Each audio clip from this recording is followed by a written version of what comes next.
Assalamualaikum and good morning. So, we are from Group 3 and we will be presenting about Chapter 3 Important Managerial Issues.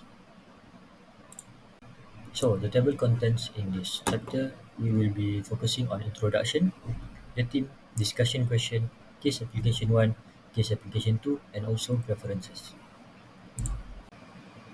So now, I will be introducing our team members. For the first one, we have Akmal Fiki Afrensha bin Mojono, and his metric number is 23004617. The second member we have is Wang Yihan. Her metric number is 22101396. And our third member is Elvin bin Ansago.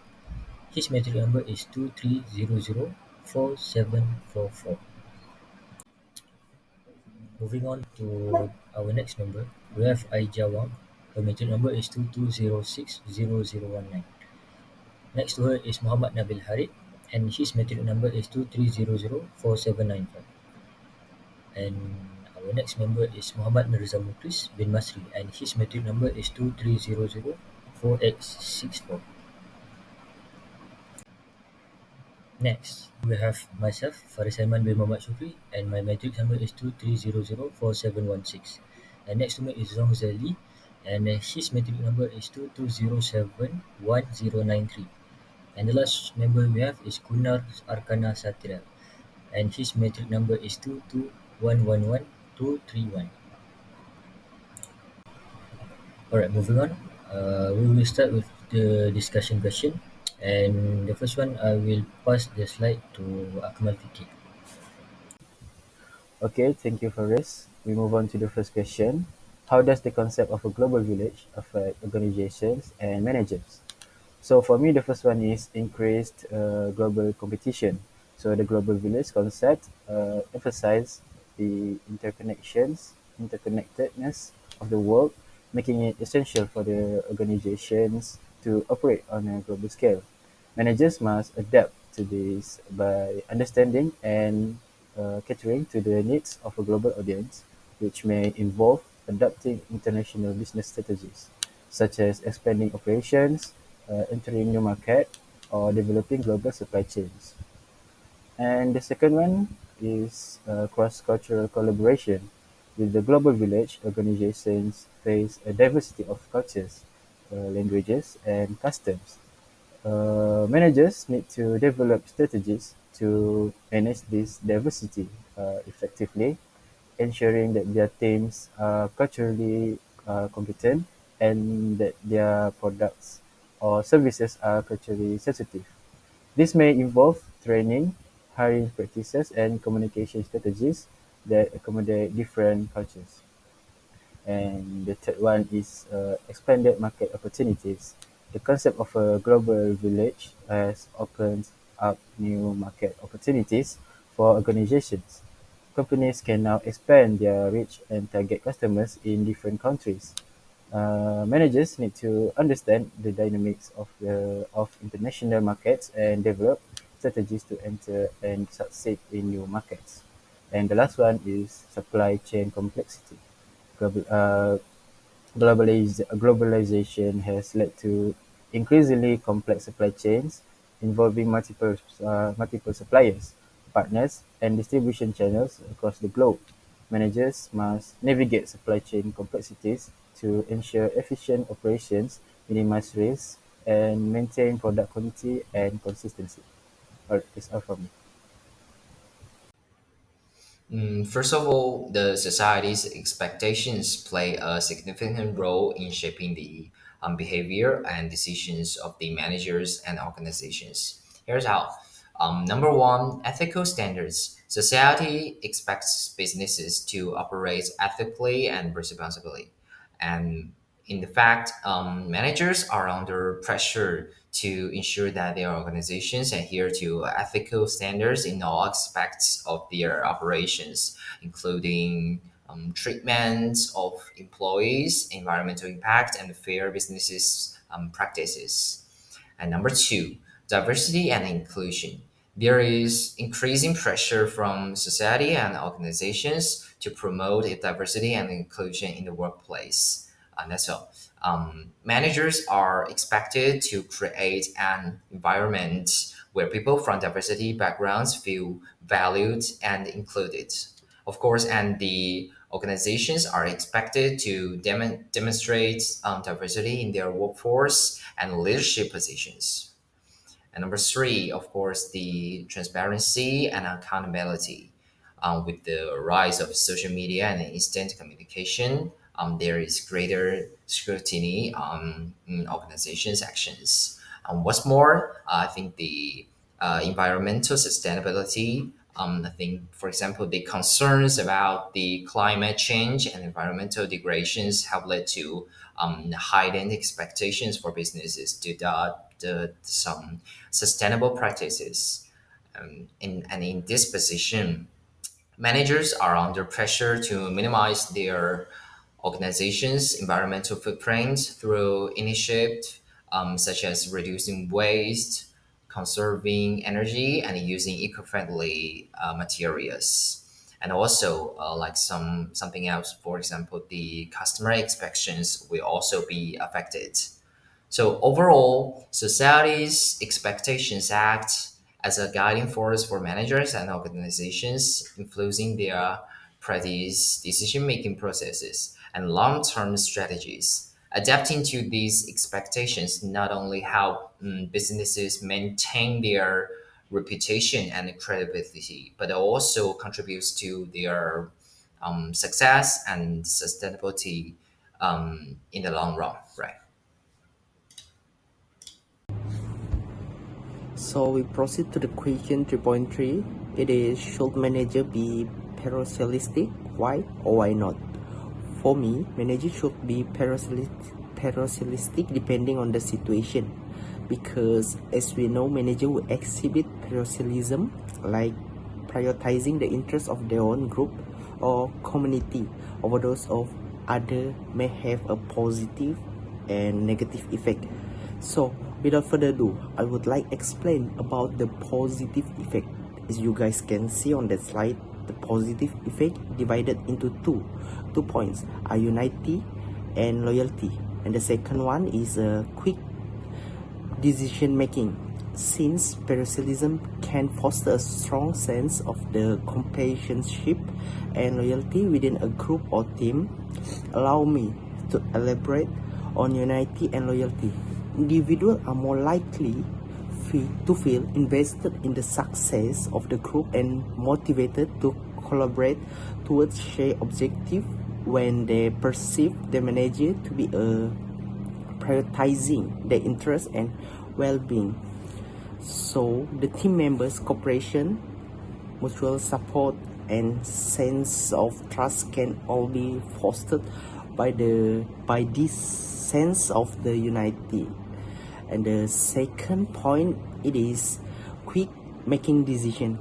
Managers that practice parallelism may be able to make decision more quickly because they put the needs of their own group first rather than allowing outside viewpoint or competing priorities to impede their progress. This decisive leadership style can be helpful in guaranteeing prompt action and implementation in circumstances where quick responses are required, such as during emergency or time-sensitive project. We already explained about the positive effect. Now we continue for the negative effect. Negative effect also divided by 2 points. It is limited perspective and conflict and division. When managers prioritize the interests of their own group over a wider perspective and possible opportunity for collaboration or innovation, it can result in a narrow-minded view of the world and parallelism.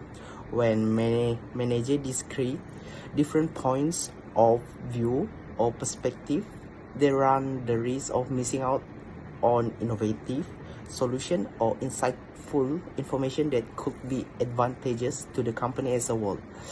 So for the second negative effect, it is a conflict and division. As is well known, giving one group interest precedence over those of other group can lead to conflict and division within the organization, especially when those groups have competing interests or conflicting priorities. Interpersonal disputes, communication breakdowns, and a decline in team member morale may result from this. Over time, this kind of division can damage an organization's abilities to work together and accomplish common objective.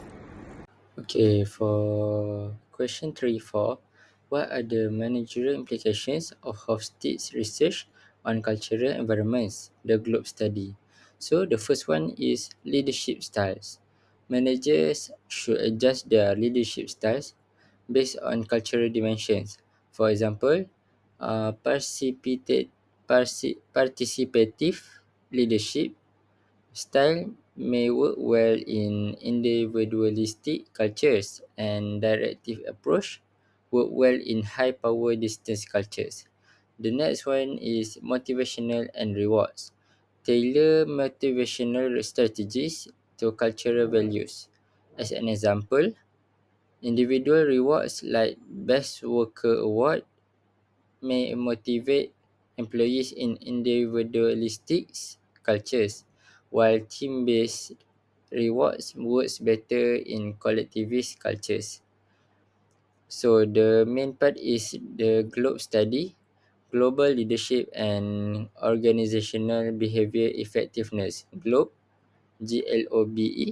confirm the validity of Hofstede's dimensions and extend his research rather than replace it. So the managerial implications from Globe is leadership styles, emphasize the importance of culturally intelligent leadership. Managers, managers should reveal behavior that resonate with local cultural expectations. So the next one is cross-cultural training for managers to enhance their cultural competence. And the last one is adaptive leadership. Managers need to adapt leadership practice to fit the specific cultural context they operate in. That's all from me. Thank you. So for the question 3-5, so the question is how might the cultural differences in the globe dimensions affect how managers use work groups, develop goals or plans, reward outstanding employee performance, and deal with employee conflict? So cultural differences in the globe dimensions can significantly impact how managers approach various aspects of management, including the use of work groups, development of goals or plans, rewarding outstanding employee performance, and dealing with employee conflict. Here's how these dimensions might influence this area. For the first part, which is A, use of work groups. In cultures with high institutional collectivism, work groups are likely to be more effective as they emphasize teamwork and group efforts. In contrast, cultures with low institutional collectivism may prefer more hierarchical structures with clear lines of authority, which could affect how workgroups are organized and managed. For the B part, which is development of goals plans, high future orientation cultures focus on long-term goals and strategic planning, while low future orientation cultures may prioritize short-term objective and operational efficiency. High uncertainty avoidance cultures require detailed, risk-averse planning, whereas low uncertainty avoidance cultures may favor more flexible and also adaptive plans. Okay, moving on to the C part, which is rewarding outstanding employee. In high performance orientation cultures, individual achievement and competitive ranking are highly valued, leading to rewards and recognition system that emphasize individual contribution. In contrast, low performance orientation cultures may focus more on cooperation and collective achievement, with rewards structured around organizational outcomes rather than individual performance. So for the D part, which is dealing with employee conflict, high power distance cultures may expect more directive leadership and a clear hierarchy, which could influence how conflicts are managed. Managers in these cultures might use a more authoritarian approach to resolve conflicts. In contrast, low-power distance cultures may encourage more participative decision-making and also conflict resolution, valuing consensus and also cooperation. Thank you.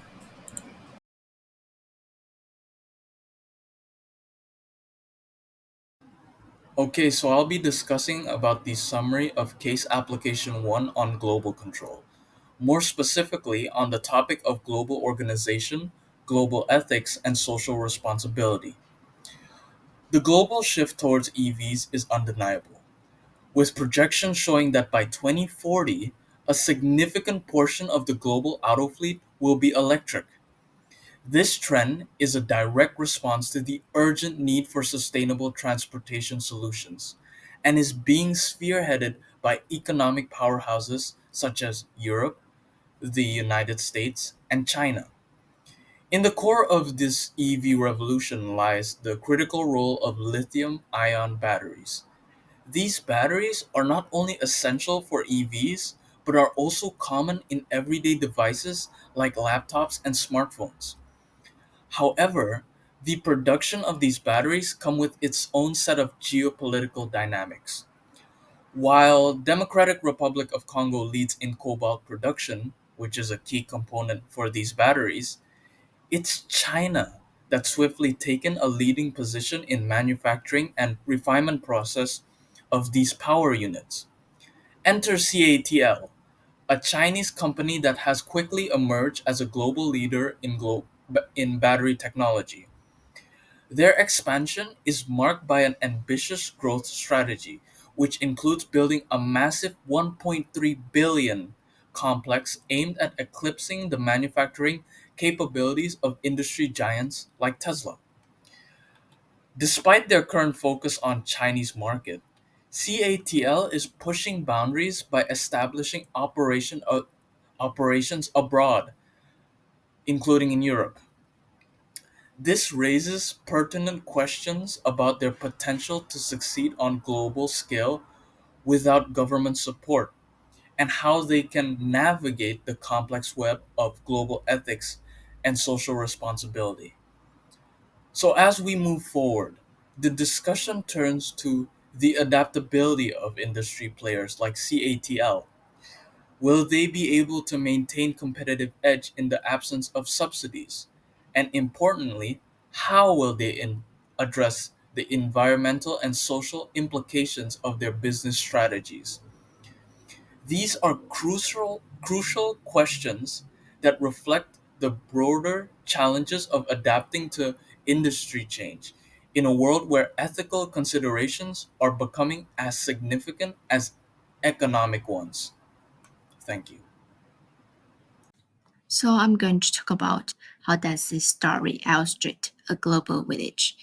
The story begins with description of lithium-ion battery business that powered devices such as smartphones and tablets in United States.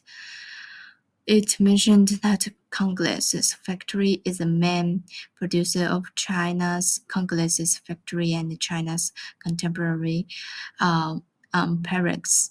Technology Co. Ltd. is overall of battery productions business of the Congolese factory due to the Chinese government police support for the United States. As a result, the company began to expand massively in China and seek overseas market opportunities.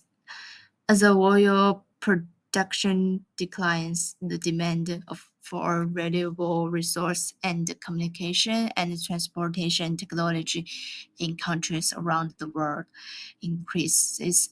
So she has a concept of an interconnected and interdependent global village. This question is about what approach for China to go to the global. Explain my choice. My choice is a foreign subsidiary. Shaking overseas expansion means that the contemporary Promix Technology Co. Ltd. may consider setting up subsidiaries overseas or expanding its international business. This overseas expansions may take the form of establishing overseas branches, acquiring foreign companies, or comparing with foreign partners. So this is a foreign subsidiary. Alright, so we move on to the next question, which is question 313. So the question is, what kind of MNC do you think CATL is? And explain your choice. So first of all, we need to know what is MNC first. So MNC is multinational corporation. And MNC have three types of it, which is the first one is multi-domestic corporation, and the second one is transnational organization, and the third one is global corporation. So the first one is multi-domestic corporation. So multi-domestic corporation is an MNC in which management and other decisions are decentralized to the local country in which it is operating. So products and services for each distinct country's market are customized with a multi-domestic strategy with the goal of making the organization's offerings more competitive. Multi-domestic strategy is highly responsive to the local preference but also less globally integrated. And the second one is a transnational organization. So it is an MNC where artificial geographical boundaries are eliminated. The companies applying a transnational strategy partially adapt to local preference while also seeking greater efficiency and lower costs, combining elements of both a global and multi-domestic strategy. As a result, transnational companies are highly responsive to the local needs and use standardization across their operations to achieve economies of scale. And the last one is global corporation. It is an MNC in which management and other decisions are centralized in the home country. So a global strategy focus on cost effectiveness and efficiency in worldwide products and services. Within every market, companies using a global strategy offer the same or very similar products. Organizations strive to be the cost leader in their markets. Alright, so back to the question, what kind of MNC do you think CITL is? So in my opinion, CITL is a global corporation because the company is developing to expand into the global market. CITL wants to be the biggest battery producer in the world, which means doing business beyond China. So CITL acquired a contract manufacturer in Finland and has added offices in Paris and facilities in Germany. So their focus is on control and global efficiency. They are planning to expand to Europe and of course United States. So for this question, how will Hofstede dimension of national culture and globe findings be useful of CATL's management as it moves to Europe and eventually the United States? So my answer will divide it into 4 points. That the first one is cultural GPS. These frameworks act as a guide helping CATL understand the values and the behaviors in new markets such as Europe and US. Second is tailored approach. With this knowledge, CATL can adapt its business practices, marketing and company culture towards local preferences. And the third one is reduce risk. By understanding cultural aspect like risk tolerance, CATL can communicate more effectively and avoid misunderstandings. And the last one is long-term success. Recognizing the importance of long-term relationship in some cultures allow CATL to build a stronger partnership leading to lasting success. And for the next questions, for the answer A, this response by US and European companies falls under the socio-economic view of social responsibility.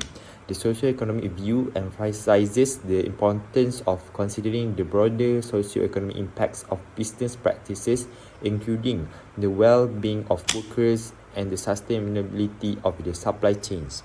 By avoiding businesses with suppliers who use child labor, these companies are addressing the ethical implication of their supply chains, recognizing the negative impacts of child labor on both the workers and the environment. This approach reflects a commitment to ethical business practices that go beyond the immediate financial benefits to include considerations of social and environmental sustainability. And for B, the ethical factors in this scenario include the exploitation of child labor, the lack of safety measures, and the potential of environmental harm due to unsustainable mining practices. These factors highlight the importance of ethical decision making in business, particularly in the industries that are heavily reliant on natural resources and labor. By choosing to avoid business with suppliers who use child labor, companies like CATL can demonstrate a commitment to ethical practices that align with their values and contribute to a more sustainable and equitable global economy. This decision-making process reflects a broader ethical framework that values human rights, environmental sustainability, and social responsibility, guiding companies in their interactions with suppliers and also stakeholders.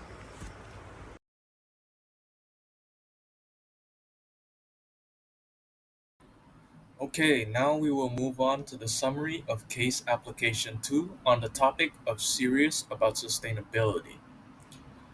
Annually, pests account for a significant loss of global harvests, posing a severe threat to food security and the economy. To mitigate this, companies like Bayer have been at the forefront of producing pesticides that combat these losses.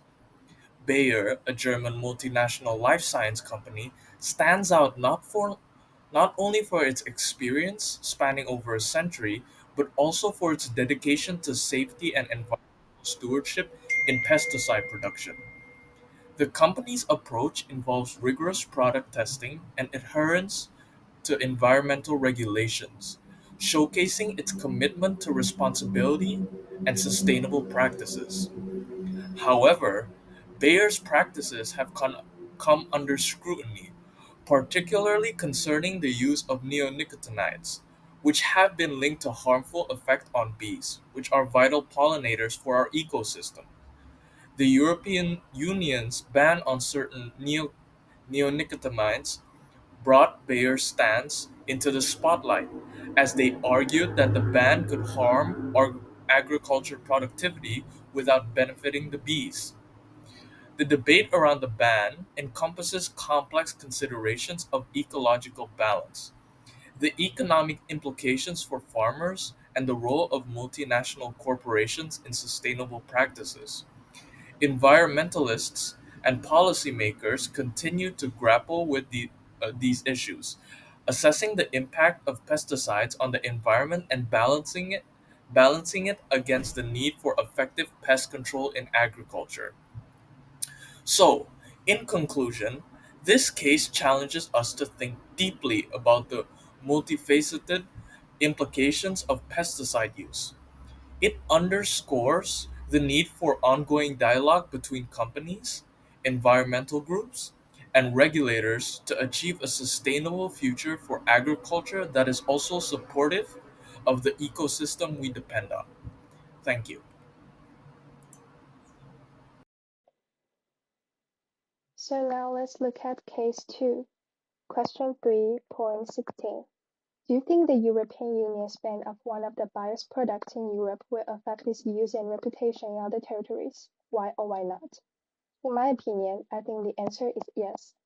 Because first of all, as a German company who has 241 consolidated companies in 79 countries around the world, Bayer has a strong global presence. If there's any bad news about this world-famous company, companies in different territories are bound to question Bayer's expertise, which is harmful to Bayer's reputation. And second of all, pest problem is a global concern. Every country and its people must have paid a lot of attention on this field. Under this circumstance, if the most widely used product gets banned, people, especially small farmers from different territories, may stop use this product. Third of all, European Union has a very big reputation around the world, and at the same time, from this article we can see that such products must pass the EU regulations, which means that EU is the authority. Compared with a private company, People around the world tend to trust the results of EU.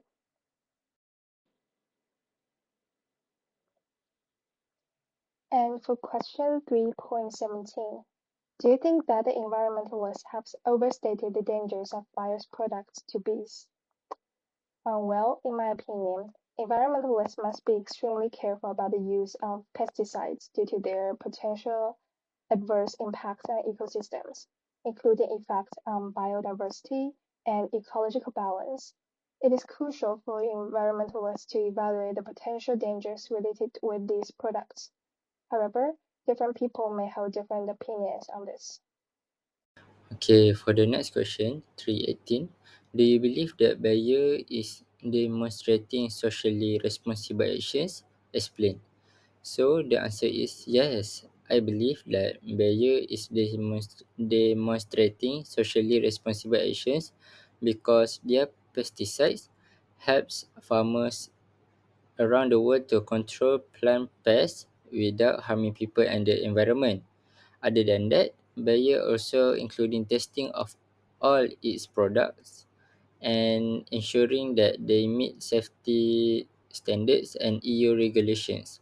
However, neonicotinoids that manufactured by Bayer should be removed by Bayer because the harmful substance that can lead to mass death of bees should be banned since bees are the world's most important pollinator of food crops and major player in maintaining our ecosystem. So, without bees, there are also no honey to be produced. The question of whether the policy is a bad deal for Europe is subjective and depends on one's perspective.